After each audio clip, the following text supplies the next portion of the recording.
Have you ever felt perfectly fine? Maybe you were sitting with your morning coffee flipping through the newspaper or walking the dog, only to visit your doctor and be told your blood pressure is creeping up again. No headaches, no dizziness, nothing felt different. And yet, quietly, something inside was shifting. It's a common story, and it's one that affects so many of us, especially after our 50s and 60s. High blood pressure or hypertension doesn't always shout. Sometimes it whispers. And if we don't pay attention, those whispers can turn into something that limits our independence, drains our energy, or puts our hearts at risk. But the good news, we can manage it. And today we're going to walk gently but confidently through 7 of the most common mistakes folks our age make when it comes to blood pressure, and how we can avoid them together with ease, grace, and a bit of encouragement. Let's begin. Segment 1, Medication Matters, Taking Control with Consistency. Now, I want to start with something that many of us don't talk about, often enough: medication routines. Because for those of us managing high blood pressure, our medications are more than little pills in a bottle. They are lifelines, tiny helpers working around the clock to protect our hearts, kidneys, even our eyesight. And yet, life gets in the way, doesn't it? Let me tell you about George. George is 74, retired postal worker, sweet tooth likes, working on model trains in his garage. When George was first prescribed blood pressure medicine, he was all in. Took it every morning, same time. But then after a few months, he started missing a dose here and there. Not because he didn't care, but because life's rhythm shifted. He'd sleep in or he'd forget it on the way to his daughter's house. Then one day during a routine checkup, George's blood pressure was back up. He was confused, but "I've been taking the medicine," he told his doctor. After some gentle questions, they realized he was missing 2, sometimes 3 doses a week. Now, here's the thing. Blood pressure medicine works best when it's taken consistently. Same time every day, just like brushing your teeth. Skipping doses is like letting air out of a balloon, little by little. The pressure builds back up without warning. George and his doctor made a new plan. He started using a pill organizer, one of those little boxes with days of the week, and set a daily alarm on his phone. They also talked about side effects, which George had been too polite to mention before. Once they adjusted his dose slightly, he felt better, and that helped him stick with it. So if you've ever felt uncertain about your medications, maybe they're expensive, or they make you feel a little off, or you're just not sure if they're helping, talk to your provider. There are often lower-cost options or alternatives that fit your body better. You deserve to feel confident about what you're putting in your body. And if memory is the issue, technology is your friend. A sticky note on the bathroom mirror, an alarm labeled "Time to Care for My Heart," or even asking a loved one to gently remind you. Whatever helps you stay consistent is worth trying, because your medicine isn't just a prescription. It's a promise to yourself that you're showing up for your health. If you're learning something new here, take a moment to like this video. It helps keep this kind of heart-centered information coming to you and others who need it. Now, with our medications in check, let's talk about something you can't always see, but it shows up in nearly every kitchen. Segment 2, Hidden Sodium, the salt you don't see. We all know we shouldn't shake too much salt on our food, right? But what many people don't realize is that the salt we sprinkle at the table, that's just the tip of the iceberg. The real concern, especially for those of us watching our blood pressure, lies in what's already hidden in the foods we buy. Our bodies, especially as we age, become more sensitive to sodium. What might have been just fine for us in our 30s now pushes our pressure higher. It's not about blame, it's just biology, and we can adjust with care. Take Linda, for example. She's 68, volunteers at her church, and makes the fluffiest biscuits you've ever had. Linda had been trying to eat healthier, switching to low-fat options and avoiding fried foods, but her blood pressure still wasn't budging. So she started reading labels, really reading them. She was stunned to see how much sodium was packed into things like canned soups, deli meats, even cottage cheese. A single serving of some heart-healthy frozen meals had over 800 milligrams of sodium, and that's not even including the ketchup she added on the side. The American Heart Association recommends we aim for no more than 1,500 milligrams a day if we're dealing with high blood pressure. That can be used up quickly sometimes by lunch, if we're not aware. Linda made a few gentle swaps. She started rinsing canned beans before using them. She chose low sodium or no, salt added versions where she could. And instead of reaching for seasoned salt, she experimented with garlic lemon, zest rosemary, even cinnamon on sweet potatoes. Here's the beautiful part. Our taste buds can adapt. Within just a few weeks, that old salty craving starts to ease. Food still tastes delicious, just in a new, lighter way. So next time you shop, glance at the sodium on the label. Look not just at the front, where it might say light or healthy, but at the nutrition facts. And don't forget to check the serving size. It's often smaller than we think. Cooking at home, even in small ways, gives us the most control. And it doesn't mean we need to give up comfort food. It just means rethinking how we flavor it. Remember, lowering sodium isn't about restriction. It's about liberation. It gives your heart space to breathe easier, your arteries room to flow freely. And that is a gift worth giving yourself. Now that we've talked about food, let's shift to something even more personal, understanding what your own blood pressure is doing day by day. Segment 3. Monitoring your daily heart. Check-in. There's something powerful about knowing your numbers, not in a way that causes worry or fear, but as a form of kindness, a quiet check-in with yourself. Like asking, how's my heart doing today? Regular blood pressure monitoring at home is one of the most empowering steps we can take. It puts the steering wheel in our hands, allowing us to see trends, respond early, and have more meaningful conversations with our healthcare providers. But I know home monitors can feel intimidating at first. All those buttons and beeps, the squeezing cuff, the numbers blinking back. And then there's that uneasy moment of, what if the number's high again?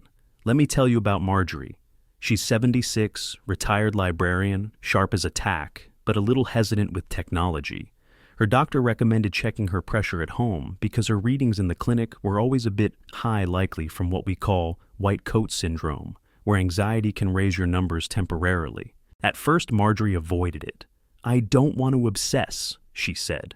But after her grandson helped her set up a simple wrist monitor and showed her how to use it, she started tracking every morning after sitting quietly for 5 minutes.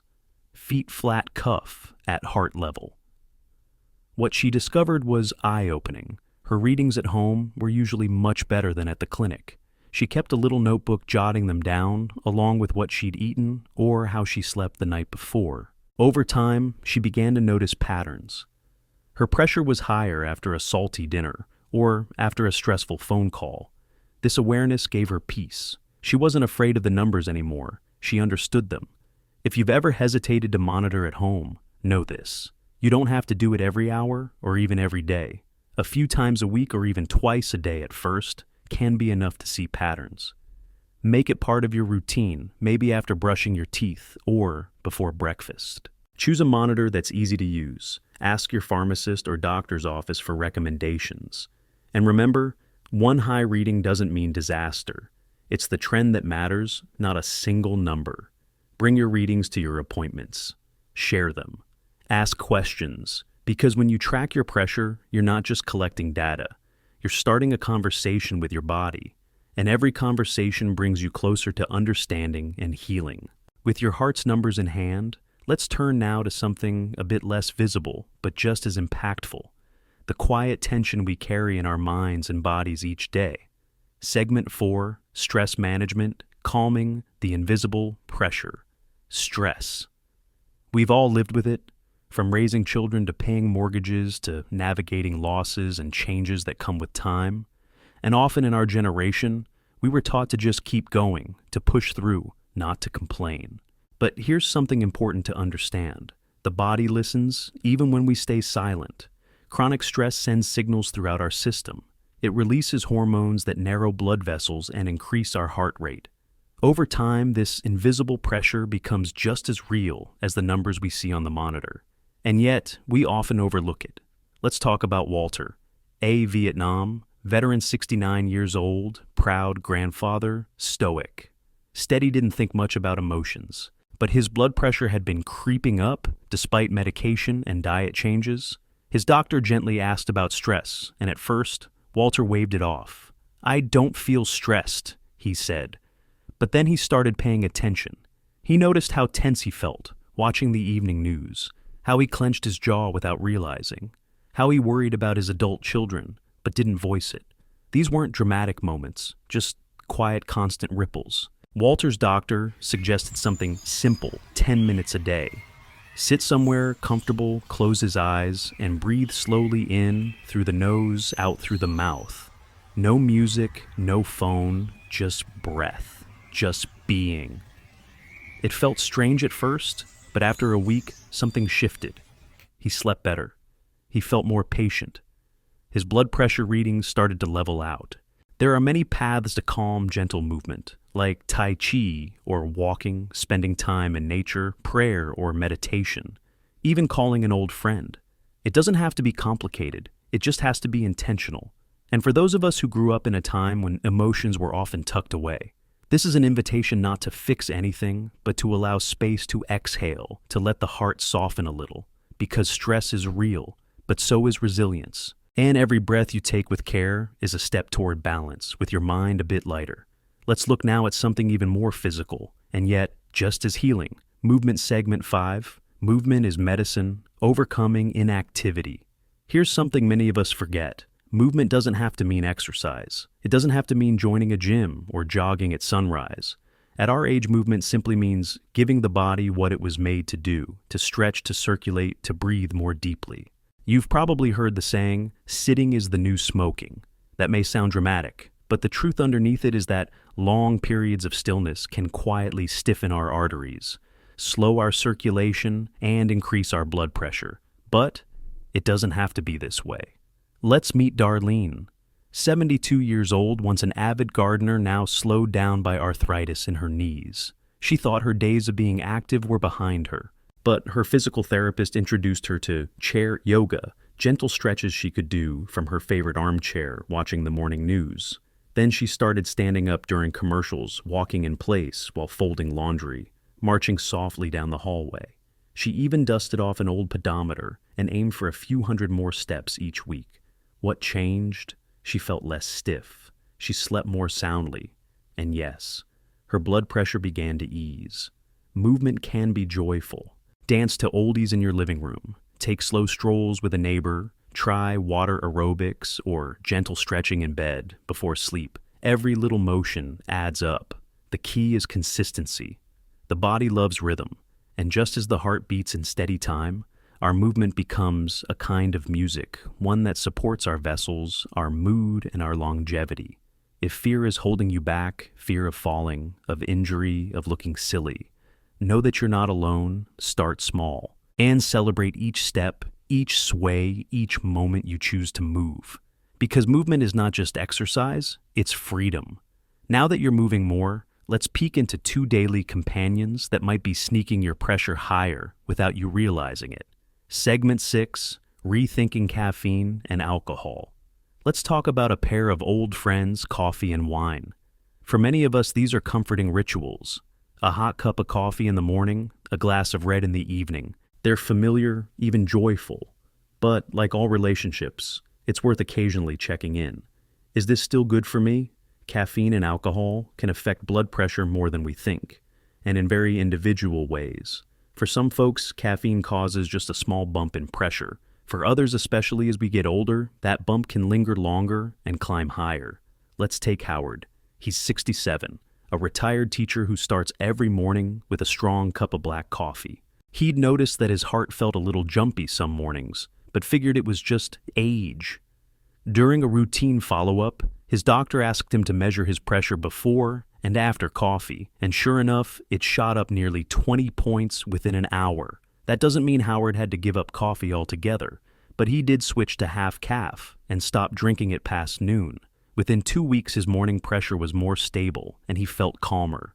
Alcohol is trickier. Many of us grew up hearing that red wine was heart healthy. And in small amounts, for some people that can be true. But more than 1 drink a day, especially for women, or 2 for men, can raise pressure, interfere with medications, and affect sleep, which in turn affects the heart. Let's talk about Sharon. She's 70, loves hosting book club. She'd gotten into the habit of sipping 2 or 3 glasses of white wine during the evening chats. When her blood pressure started creeping up, she didn't connect the dots. But after tracking her pressure on mornings after book club, She saw a clear spike, so Sharon experimented. She replaced one glass with sparkling water, and fresh lime served in a pretty wine glass. She still felt festive, but her pressure stayed steadier, and she slept better too. The goal here isn't to take away your pleasures, it's to test how your body responds. Maybe try a week without caffeine or alcohol and track how you feel. Then reintroduce mindfully. Everyone is different, and the body is always speaking. We just have to listen. There are heart-friendly alternatives too. Herbal teas like hibiscus or chamomile, infused waters with berries or cucumber. Even a decaf latte made with oat milk can feel comforting without the side effects. Moderation isn't punishment. It's power. It means choosing what supports your long-term wellness while still enjoying life's little comforts. And now, let's look at something truly essential: the people who walk this path with us. Segment 7, Communication, Your Healthcare. Partnership. Your healthcare provider isn't just someone who adjusts your prescriptions. They are, or should be, a partner, a teammate, a steady hand helping you navigate this stage of life with clarity, support, and respect. But for many of us, speaking up can feel hard. We were raised to not bother the doctor, to be polite, to wait until something was really wrong. But here's the truth. You deserve to be heard before things get urgent. Let me introduce you to Nancy. She's 75 lives alone and has been seeing the same primary care doctor for 10 years. But for the longest time, she never mentioned the dizzy spells she sometimes felt. After standing up, she didn't want to waste time. At her daughter's urging, she finally brought it up. Her doctor adjusted her blood pressure meds slightly and the spells stopped. I didn't realize how much I was just pushing through. She said, "I thought this was just what aging felt like." Honest communication matters. That means telling your provider about side effects, new symptoms, or even emotional changes. Bring in your home blood pressure log. Ask questions, no matter how small. You're not being difficult. You're being wise. And if you ever feel dismissed or rushed, it's okay to seek a second opinion.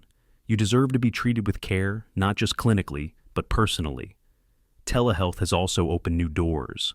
For those of us who have trouble driving or who prefer to stay home, many clinics now offer video visits. They're not for everything, but they can be helpful for check-ins, medication adjustments, and follow-up conversations. Mental health support is another piece that's often overlooked. If managing your blood pressure feels overwhelming, if anxiety or sadness is lingering, know that you are not alone. Speaking with a counselor or social worker can be just as heart-healthy as taking a walk or cutting salt. In fact, they often go hand in hand. Your care team might include your doctor, a nurse, a pharmacist, a counselor, and most importantly, you. You are the constant in your health journey. Your voice matters. Your story matters. This isn't about being perfect. It's about being present, engaged, and empowered. And now, as we come to a close, let's reflect on the path we've walked together.